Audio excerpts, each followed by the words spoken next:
one of the main things that has helped me in this program was being taught how to deal with tilt, which can be very, very difficult for new people to esports and people who've been in esports forever.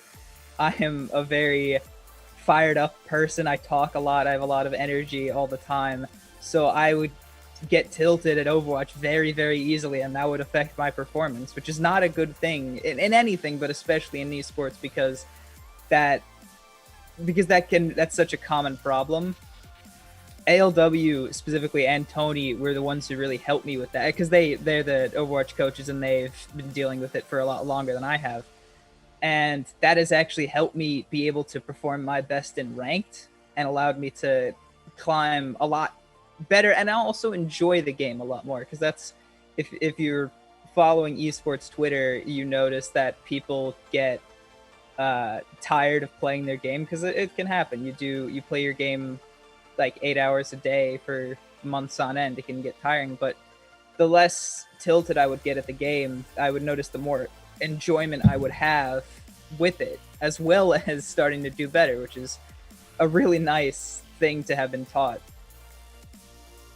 So when I first saw an ad for Esports Tower, it was on the Florida Mayhem's Twitter, and I thought it looked really cool because I had just been getting into esports around that time, and I was nervous though because my town and my area is not big on esports. My experience with regular sports had always been that the better you are, the more attention you get. So if you're not like the top of the top, you kind of get relegated to a background character essentially. And that's one of the things I was worried about when joining this, is having a similar experience to that. But no, it was very different. I was given the exact same opportunities and coaching that the top level people who join this program were, and that kind of made me feel as though I can do the stuff that they can, even though I started doing esports around the start of quarantine. So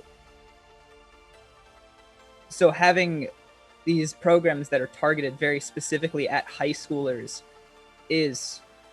it's super important, but it's also a good resource for high school players because a lot of the people who are going into the collegiate scene are starting esports in college. Some of them aren't, but a lot of them are. So having programs that start you in high school, they get you understanding team situations, video games. They get you in talks with coaches. Like I talked with a bunch of coaches from colleges. I'm not in college yet, but now I have people who know my name. So if I go to those schools, it's like, oh yeah, I talked to you a year ago at the Esports Tower event or whatever. It gets your foot in the door in a lot of these situations that you otherwise wouldn't have.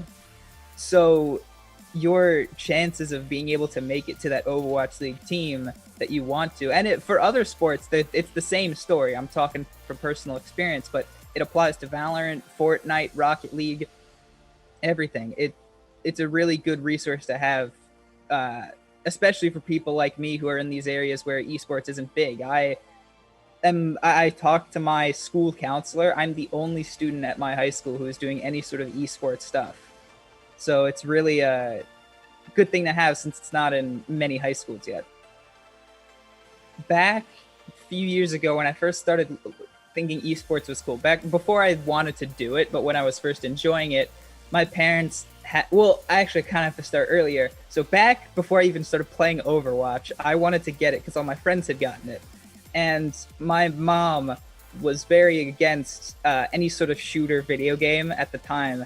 And she made me write a 5-page essay if I wanted to. She's been doing writing for her whole life, so I understand it.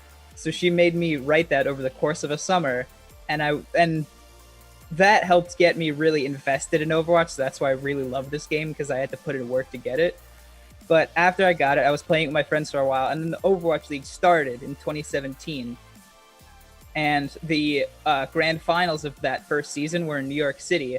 And I was like, cool, I want to go to that. So me and my dad went to that. It was at the Barclays Center. And that was when I first fell in love with esports. And that's what convinced my parents that it was kind of like a quote unquote real thing.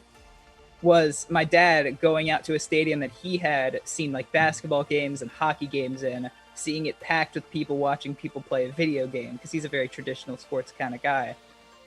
And after that, my parents were like fully on board with me wanting to do esports once I brought it up to them. you will enjoy yourself, and it will give you like, for people, I didn't really do many extracurriculars. This becomes like well, it's a time investment. It also becomes a very fun thing that you can do with your free time, and it lets you get tons more enjoyment out of video games that have probably, like, for most people I know, video games have been a part of their life since they were so little, including myself. This has helped me get so much more enjoyment out of those games that I love so much, that it has made the months here very much worth it.